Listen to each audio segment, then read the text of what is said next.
Halo, selamat pagi. Assalamualaikum warahmatullahi wabarakatuh. Salam sehat untuk kita semua. Pagi ini kita jumpa lagi dalam budaya keselamatan, pelayanan, serta peningkatan keselamatan. Ya, jadi terkait saudara-saudara sebagai engineer, tentunya engineer juga berperan serta atau aktif dalam menjaga keselamatan. Pada Anda akan tentunya akan mencapai di level manajemen ya di kelas 2 second engineer sebagai tentunya juga peran safety officer di kapal.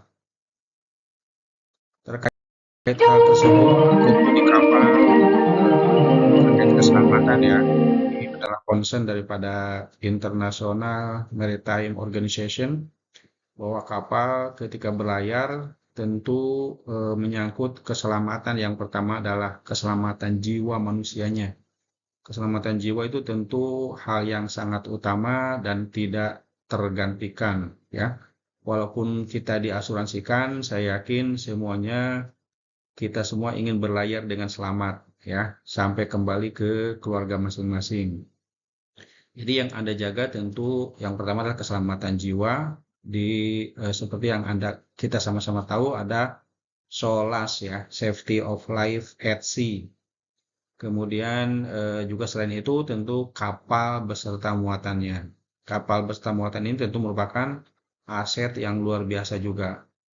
Namun tetap saja keselamatan jiwa adalah yang paling utama. Jadi tolong teman-teman pastikan Anda ketika melaksanakan dinas jaga melaksanakan dengan penuh rasa tanggung jawab ya. Karena Anda menyelamatkan diri sendiri juga menyelamatkan teman-teman Anda mungkin yang sedang tidak melaksanakan dinas jaga. Karena waktu jaga itu tentu secara bergantian selama 24 jam. Nah, ini resiko-resiko yang kemungkinan terjadi di kapal, ya. Jadi, dalam keselamatan pelayaran terdapat beberapa resiko yang secara umum ada 4 jenis, ya, atau 4 macam. Yang pertama yaitu resiko terjadinya kebakaran atau fire. Kemudian ada juga resiko kapal kandas, ya, atau grounding. Ada juga orang jatuh ke laut atau man overboard, serta risikonya terjadi kapal tubrukan atau collision. Nah, ini semua walaupun Anda sebagai orang mesin, tentu Anda pun kita semua harus paham ya. Harus paham dan dapat menyikapi. Dapat menyikapi. Jadi kita itu ada namanya antisipasi ya, mengantisipasi bagaimana caranya supaya terhindar dari kecelakaan-kecelakaan tersebut. Jadi Anda antisipasi, kemudian ada juga mitigasi. Mitigasi itu ketika sudah terjadi ya, ketika sudah terjadi tentu Anda pun atau kita semua harus tahu juga apa yang harus dilakukan, apa yang harus dilaksanakan supaya tidak terjadi kecelakaan yang lebih serius. Contohnya ketika terjadi kebakaran tentu Anda harus paham betul ya, media pemadam yang digunakan ya. Media pemadam ini tentu harus tepat. Misalnya kebakaran listrik, tentu yang paling tepat adalah menggunakan CO2 ya, CO2. CO2 atau dry fodder. Yang paling tepat adalah CO2, CO2 system, terutama kalau kapal dilengkapi dengan CO2 system ya. Contoh lain misalnya kebakaran minyak ya. Kebakaran minyak ya tentu yang paling tepat menggunakan media pemadam foam ataupun apa namanya busa ya, bahasa Indonesianya busa. Nah, kapal grounding dan sebagainya. Kapal grounding kan tentu akan berpengaruh juga terhadap sistem pendingin. Jadi Anda tentu harus sangat hati-hati. Ya, lain-lain nanti tentu Anda juga paham di kapal. Ini resiko kapal kebakaran. Jadi ketika sudah terjadi kebakaran, tentu cukup efeknya tuh dampaknya itu sangat besar ya.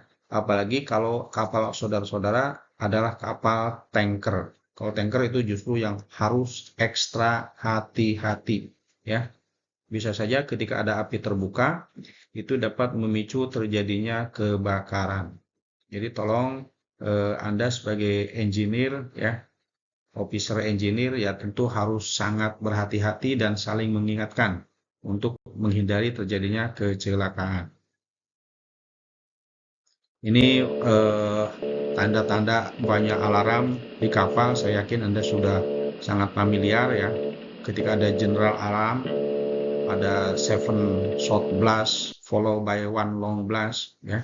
Ini ketika terjadi emergency atau situasi darurat.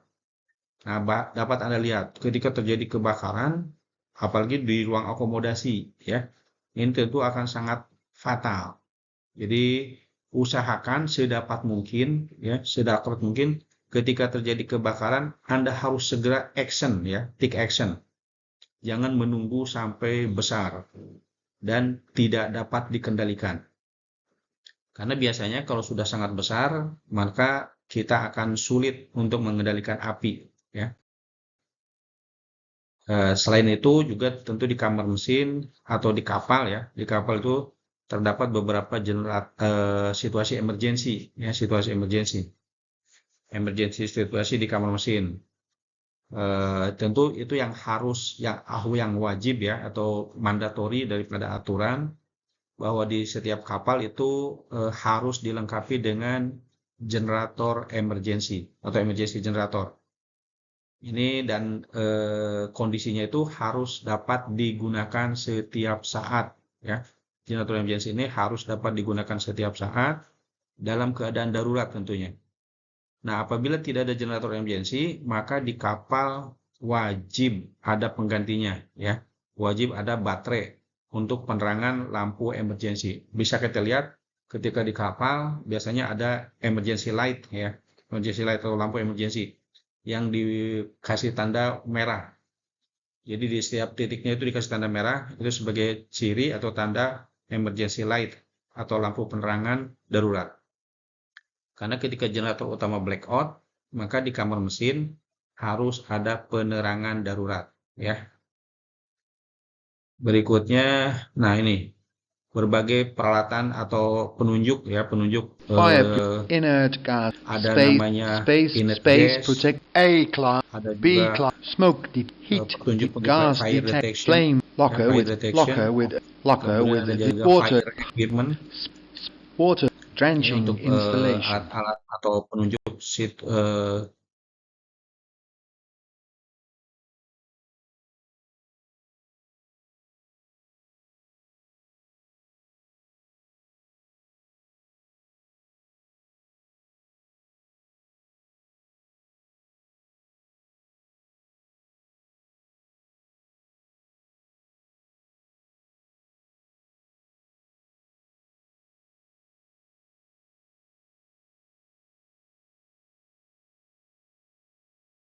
kebakaran ya. cannot put out the fire on Nah, you ini yang must patut sound juga the Anda fire, ingat. push button Jadi for fire, ketika Anda fire tidak alarm dapat bell, mengendalikan space api protected dalam by jangka waktu automatic fire 2 menit alarm. ya, All harus segera passengers and crew, merilis and if necessary atau shore-based menghidupkan stations and general vessels alarm in the vicinity supaya semua must awak be kapal alerted.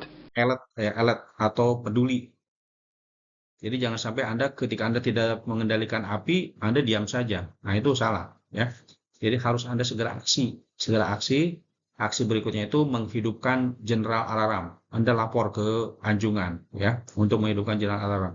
Sehingga nanti semua orang akan alert. Alert itu Horn for fire alarm. jadi peduli Manual ya. rocket parachute. You Nah, ini must tentu check nanti the dari color anjungan and akan odor of menghidupkan the smoke berbagai tanda. and try to find out what is Kemudian burning. juga mengetahui warna Take daripada precautions api against ya, termasuk toxic dari smoke. asapnya. Precaution termasuk dari adanya asap ya. Asapnya itu seperti apa ya, tentu Anda harus peduli. Check the cargo Demikian plan for any pertemuan dangerous untuk goods. sementara. Jadi intinya pada saat firefighting ya, nah ini yang perlu diperhatikan juga. Keep the adjacents, Ketika prepare the first firefighting, aid equipment. Anda harus memastikan bahwa semua ventilasi tertutup ya, ventilasi tertutup. Kemudian matikan juga blower ya, blower. Kemudian fire door juga ditutup. Bisa dihidupkan extinguishing pump ya. Extinguish the fire artinya padamkan api. Kemudian didinginkan ya, keep adjacent space wet, prepare first aid. Nah, kemudian juga dipersiapkan tentunya Hand out pertolongan breathing pertama equipment. serta juga dilakukan Flocker with additional breathing apparatus. pernapasan bantu ya apabila ada diperlukan oksigen. Oke. Demikian semoga selamat semuanya dan saya harap tidak terjadi kecelakaan di kapal saudara-saudara. Jadi Anda harus mempersiapkan diri supaya jangan sampai terjadi kecelakaan. Namun ketika sudah terjadi kecelakaan, Anda pun tidak boleh panik ya. Anda harus dapat memitigasi. Oke, selamat pagi semuanya. Salam sehat, serta selamat. Assalamualaikum warahmatullahi wabarakatuh.